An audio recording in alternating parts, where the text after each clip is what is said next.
Okay, we're gonna talk about the terraces here. And so I'll give you sort of a big, broad view there. Okay, and we have echinacea. It's getting going from something was in our bed last year and transplanted. Got one over there. And then I have a bunch of pepper plants. Oh, that's corn actually. I planted some blue corn. It's a dent corn, so one for making meal, not for fresh eating. And so I got those interspersed, and some of those came up. So yeah, pepper plants, and these are setting fruit, and I'm kind of torn about taking some of them out because I know it's supposed to help them produce and make more if we take them. So I may do that this week. But these are all from a store-bought pepper. I just took the seeds out, and they've probably done the best, but also probably has to do with timing. Got some amaranth here. Showing their big pepper. I don't think this one has any. Yeah, that one doesn't have any fruit on it. Amaranth and corn. Peppers. It's the biggest amaranth. Little clump there. It's another ground cherry, and this one has not done well at all. You can see it's been struggling. Some of it's just a bad patch because everything else in this terrace has done really well. The beans, these are a burgundy, royal burgundy bush bean, and I come out here sometimes twice a day and pluck them off. I have been getting them pretty small, but you can see they're pretty good looking, and they've been very prolific. So I think that's a combination between I guess the Hugelkultur and the sun being just in a really primo spot. There's still some corn coming in there, and then this is, let's see, I think this is 3 ground cherries primarily here, but they've given us tons and tons and tons of ground cherries, very prolific. And I've got 2 paprika pepper plants in here, or 3, excuse me, 3. And they're just starting to set fruit, so that's very exciting because all of my paprika plants in the beginning were getting killed, just eaten up by everything. And there's a little okra sneaking in there as well. And let's see here, a Tulsi plant, and I overwintered that, and I was keeping it pinched back, but I've just let it go to flower. There's just too many heads on it. I probably should just go ahead and do like a hard haircut and see what I can get out of that. And then, so because I didn't know how big ground cherries got, this is also 2 that are completely, or maybe even be 3, completely blocking my path through this level of the terrace. But again, they've been very prolific, so I'm not super mad at them. Just have to walk around a bit. I do have a volunteer spaghetti squash vine that I've let roll out of here, and I've already got one ginormous spaghetti squash on it, and at least one other baby. So again, we'll let it be. And then this level of the terrace is primarily tomatoes and peppers outside of the ground cherries, and I have shallots interspersed. And the tomatoes I've already harvested quite a bit, but you can see I've still got a bunch more. I did realize too that our friendly neighborhood raccoons were harvesting some for me, so I haven't been able to leave them on as long. Oh, here comes the ground noise, road noise rather. But yeah, so these guys have taken a beating too. They were doing really great. I kind of pruned back in the airflow, and then we had a really bad windstorm, and it blew branches down all over the place. And so it's been not as great, but they don't seem to be, like, I haven't seen any disease creeping in. The tomatoes are still rolling. They still keep trucking along. The nasturtiums are pretty happy. I put a bunch of those in that one massive plant I had last year. I have a little sugar baby watermelon that have grown under the peach tree, and it's got one little oddly shaped fruit. That's probably from uneven watering, because we had a bunch of supposed to rain and then wouldn't rain kind of situations happening, so I kept not watering them, waiting for the rain to come, and it's finally here, but that's like 2 weeks later.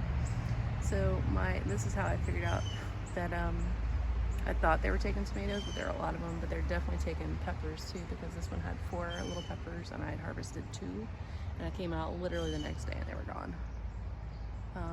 The other 2. So, and these are purple peppers, and I've already gotten a couple little tiny ones off, but they're really starting to flower and fruit, which is cool. These guys not dry, and you can see what a mess this is over here. And hopefully, I don't know what I can do about windstorms, but maybe next year I'll just give myself some more space to work with. Another ground cherry and another pepper over there, and I got a little okra. I just have stuck things everywhere wherever I had a space, which seems to be how I do. Peach tree. Super happy. I just gave it a big haircut. There's a pineapple sage. Another ground cherry. This one's also been sickly, and I don't know why compared to everything else. This was a sage that I gave a seriously hard haircut, and it seems to be coming back. Purple sage. I cut out a lot of the bee balm because I had multiple patches popping up here, so I got a bunch of them. I cut a whole bunch, I got a bunch of flowers, a bunch of leaves curing, and I took a lot of the guys out of this one because they were getting powdery mildew, and it's obvious that it's a sign of not enough airflow, but I figured that was not good altogether. And I'll come back and talk about that and finish the terrace here. So there's a bunch of stuff happening here, but okras, it's a burgundy okra. You can see the bed's half finished, so accumulating biomass. I have a plan for that, but they're just starting to set flowers. So, and I did use little stakes and sticks to pop them up. This is post windstorm. It's been basically a whole day staking things up. Artichokes are not growing really fast, not growing well, so I'm guessing I'm doing something wrong there. I have a Minnesota midget that's creeping out and taking things. Dill finally coming up. There's it's a blue lake bean. I got calendula interspersed in here. See that massive watermelon, and I'll show you its baby in a second. And I planted several Minnesota midgets, and they're finally starting to set fruit. I think a lot of the cucurbits that I planted this year struggled. Maybe I planted them out too early, like the nights were too cool or something. I have a bunch of volunteers that I thought were butternut squash, but maybe are not. And this is another watermelon my neighbor gave me, and a tomato was also mostly dead. I planted it sideways, and it seems to be coming back. This is a sugar baby watermelon, also seems very happy. But so yeah, these little guys like this, I don't know if I got some mislabeled seeds. Like this was an intentional planting, and that sure as heck looks like a zucchini, not a butternut to me. And it's full of flowers, so it's pretty cool. And that wouldn't be the first time that's happened to me, as far as that just means they're getting crossed wherever they're getting grown. But we have a bunch of volunteer plants. I think those are butternuts, so I'm just gonna let a couple of those roll on. Purple basil, all that. And this is the Charleston Gray watermelon. I have another one that's not as happy, but this one finally has a big old watermelon. Let's find itself up there. And that is, let's see, not quite a hand width. I stretch my hand out, but it's getting there. It's only been on for, I don't know, not that long. It seems to be growing really fast. And let's see, it's tangled mess here. I believe this one has some baby fruit on it.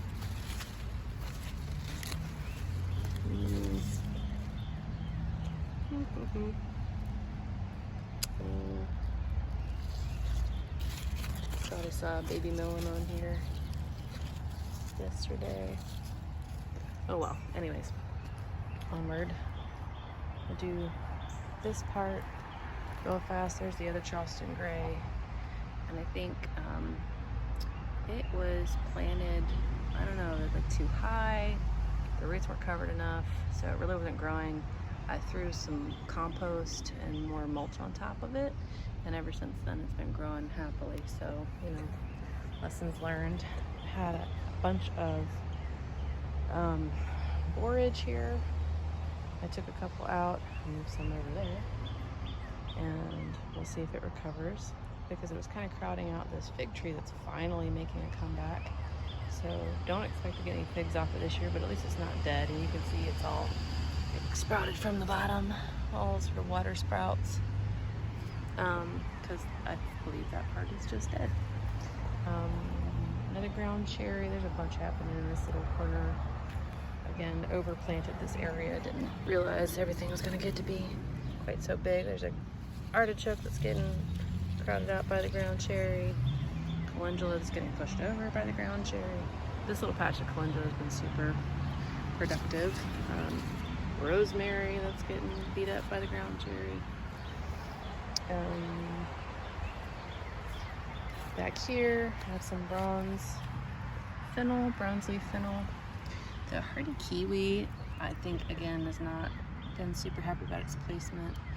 It is finally starting to put on some new growth, but I think it got shaded out pretty fast by this jungle here.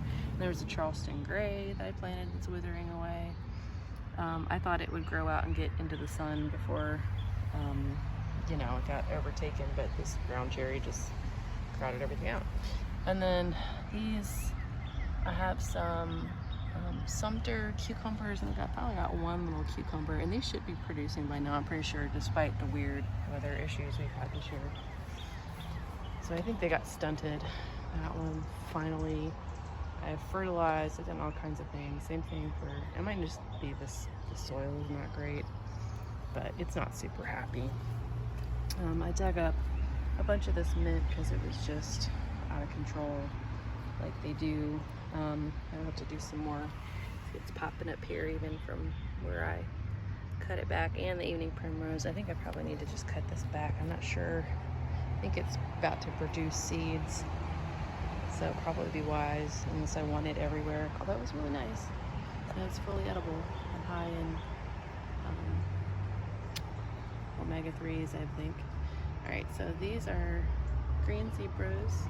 I had too many, so I just put them back here to see what happened. They're okay. They're doing all right. See, that one looks like it might just be starting to turn color. It's pretty nice. This here is a black cherry that's just starting to set fruit. These are some willow beans, which I think is like a version of a lima, basically. It's just starting to flower. There's more green zebras, and they all seem to be doing okay. That one doesn't have any fruit on it. That one seems to be struggling a little bit. But that one, even in the back, seems to be doing alright. It's got a couple of tomatoes on it. Rosemary, mugwort that was beautiful silvery color, and then we had a bunch of rain, and now it's very green. So I guess once it dries out, maybe it'll be better. Several varieties of mint. That's an orange mint, lime mint. I have chocolate mint in the container that I forgot to highlight. But this is a, you know, cluster of bee balm and the evening primrose and the apple tree. The apple tree is finally looking a little fuller. I may have discussed it a little bit, starting to put on some new growth. There.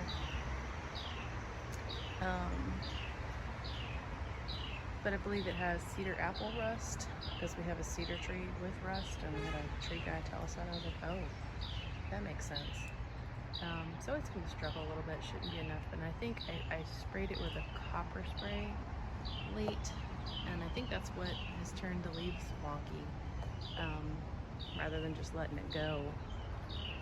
And I did that last year, and the leaves went wonky, and nobody could tell me what it was about, so I think that's why.